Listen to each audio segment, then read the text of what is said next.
talking about the conversations here, looking at stepping in, do step in with lots of confidence because they're excellent. Revolved around Apple ecosystem for years, supplemented with yellow legal pads all over my office. Yeah, and e-ink tablets will get rid of that all over the office. I hope it has it done it for years. It got rid of that kind of jumble of notebooks and scraps of paper everywhere, Ed, or is it not so much? Yeah, I mean, quite frankly, I haven't picked up a notebook except in an emergency in 2.5 years. So this started as a journey during COVID. I had the funding to buy a device. I searched, I watched your videos, I watched Voya's videos, and I settled on the Supernote because, again, I think what Kit said, jump in, but jump into the right device for you. You know, that's really important. You know, find the device that's going to fit you. And that for me was the Supernote at the time. Doesn't mean it'll always be that, but that's what it was then. And it's remained that. And I have not picked up a pad of paper other than, again, as an emergency. I left my Supernote at home and I need something to write on because this gives me the digital way of having all of the same things I had with paper. Yeah, that's a fascinating discussion. And what is also very fascinating at the minute is that we're going to start to see Apple Vision Pros in the wild. And you're in the Apple ecosystem now. Are Apple ever going to get with this kind of program, you know, this kind of like very much focused devices? You know, are we going to see an Apple iPad with an e-ink screen? I think that would be amazing. I think they'll do an amazing job at that. Or are they going to go down this immersive thing? And really for me, I've been talking about it quite a bit. We are, as humans, going to be making this choice today, this hour, these minutes. Do I want to be immersed? Do I want to be, you know, working on something which is both digital and analog? And that's where your digital stationery comes in, really. So I think we'll be making these choices, and we'll be having meetings like this, you know, times like this. Maybe we'll be wearing something akin to a Vision Pro to interact with somebody on the other side of the pond and, you know, have a great conversation about, you know, what we think and get that deep human connection. And maybe sometimes we'll be sat still with a piece of digital stationery, just really still thinking our own thoughts in our brains and actually loving that moment, like really enjoying being in deep thought. It is something that I'm personally, and I know that you guys do as well in the audience as well. Really great. This one I thought was interesting. One of the main draws to me is that Supernote makes accessories that make it more of a notebook. The book's device feels more like a tablet. Absolutely. Well, their tagline has been for some time, like a tablet, unlike any tablet. It's well documented my thoughts on books devices and how useful I'm finding them. I'm really interested after this conversation. This conversation has been brilliant for me. It's really got me very excited, and some of you as well. I think Chris's latest comment is, it's like this technology that looks like a notebook and replaces your notebook. Totally with you, man. Like, that's the exciting thing, and like the way they've sort of teased this and marketed it, like initially, and you know, like it does feel like a notebook.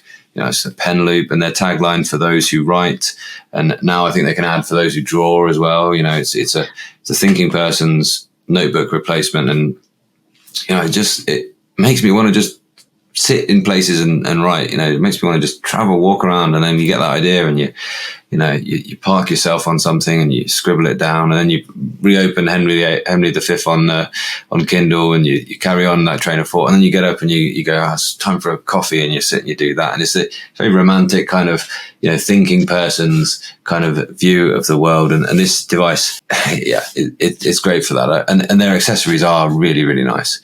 Their accessories are always a pleasure to use. That's why, the Heart of Metal is still the pen for me, because it just feels like that, you know, clicking that off, you're going to write something, and just the screen, the way the screen feels and everything about the ceramic nib and it feeling like a real pen and a nice pen makes you take care over writing those words. You know, that is important. It isn't just scribble stuff down. The difference between that and writing on the inside screen on the fold with its, you know, albeit really good, same technology Wacom S Pen, doesn't make me want to take my care and write neatly. It was just get the blooming note downs because I might have to look at this later. And so fine for shopping lists, great, but for something where I actually want a record of my thought and, you know, I want to come back to and use to inform later projects or just to enjoy later, then yeah, that's far better. I think that that's one thing they've been very intentional about. And I love that you have the Fold. I had the Fold. And I found that the same things you're talking about with these other devices. And I think if I was immersed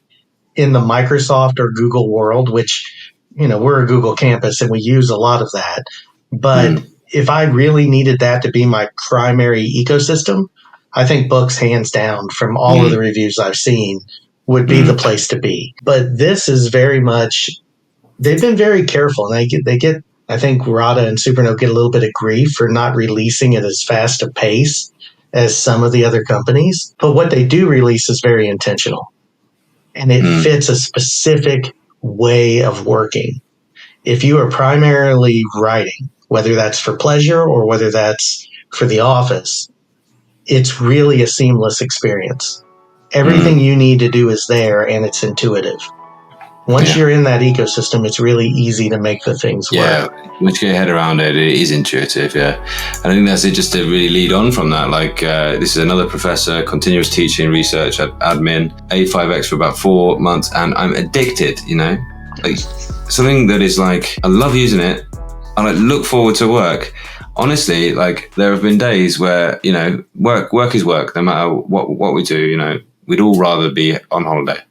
But there are days where I think to myself, I'm going to work tomorrow. Well, at least I get to use my e-ink tablet and tech that's like that. Oh, I'm trying that new device, and they've released that new update that's going to allow me to do this thing. That just like, it gives you that little bit of kind of something to look forward to, a little bit of extra side interest to keep your kind of naturally curious brain sort of separated. And if you try and keep the mindset of like, when you go into work, you're working to learn new things, and one new thing is technology and how humans are becoming more capable and yet struggling with things, and all those interesting debates that we're having, and is well covered on YouTube. Then having something like this, all of a sudden the price tag is not ludicrous. I've never got that from an iPad, that's for sure. Not that kind of same addictive and just the same engagement with the same connection with it.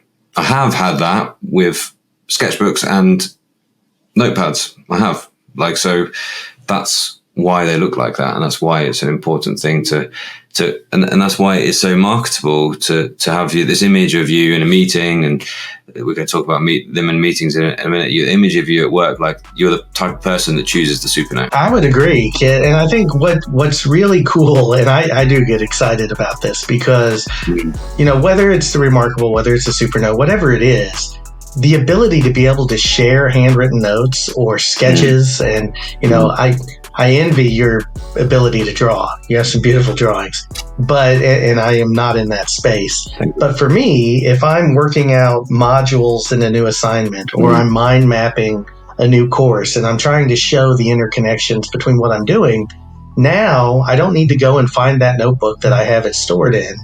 I can just hit share, attach it to an email as a PDF, and send it out to the world. So, this idea of being able to take the handwritten or the tactile, the non-digital, and immediately turn it to digital is really a game changer to be able to collaborate.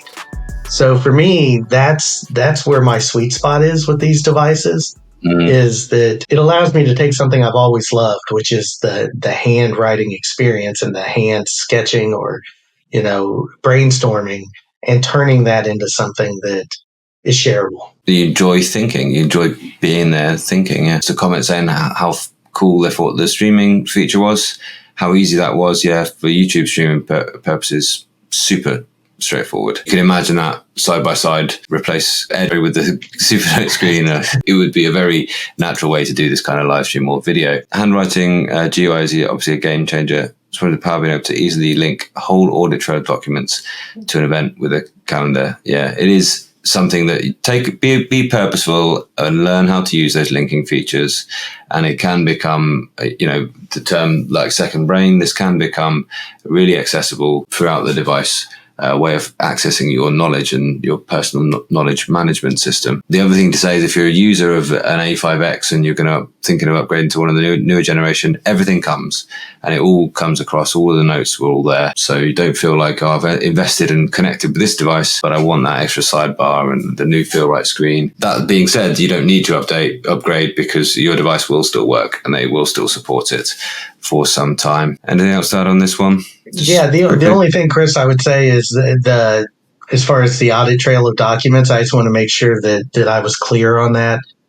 The way they trail in the events or in the date is by creation date. So a lot of times what I'll do is I'll create all of my documents for that day early in the morning with just headers. And then that way, whenever I go back to that date, all of it's there. And you can't create links yet in the calendar. So you can't like put a live link in the handwriting on the calendar. All of those things are on the roadmap for the Supernote, but I just wanted to be clear. They're talking about being able to tie last access date, and they're talking about being able to allow you to be able to put in custom links, just like you can in a note, which would be extremely valuable in a meeting and would really, to Kit's point earlier, help you make that calendar almost a homepage. And somebody talking the same thing, like just a little fiddling and friction between having the ideas and getting them down. Some of that is software, some of that's customization and organization. And you're optimistic the Supernote would help. I would absolutely say yes, it will. Just spend the time, book yourself in a nice hour to sit and read the manual and go through. And as you do that, you've seen myself and Ed be like, oh, I didn't know it could do that. I could see how that would work for me and how that would work in a different way for me. And our comments in the chat here, that works in a different way. You'll find your own use case for it, and you'll find some of those features more or less useful, but they're there. And then when you get an idea that thinks, oh, I wish I could just do this, write that in a comment. Write that in there's a support feedback option there in the settings. Write that to Rata, and they'll think about it. And if they can do it, then they probably will, because they want you to feel this is your device. They're moving forward with you. And that's what I think we feel here, who are Supernote users. Yeah, I would also recommend if you're not on Reddit, getting on Reddit. Their community is extremely active. And Trello, they have a roadmap. And you can see what they're thinking. You can upvote different features. A lot of that has happened. And it's happened because they do listen to what the community wants to see and how they want to engage with the device. And, one last thing just to echo what Kit said about, sitting down with the manual, but also make sure that you aren't trying to reinvent the wheel. If you already have a system that works for you, like if you structure your folders a certain way on the PC, you can still mirror that on the Supernote. My naming conventions didn't change, even though their interface looks way different than a Windows Explorer interface does. So again, finding that balance between what you may already do and the things that you already, use to organize yourself, but then using this as a useful tool to help you do that in a different way. Yeah, it fits straight in, doesn't it?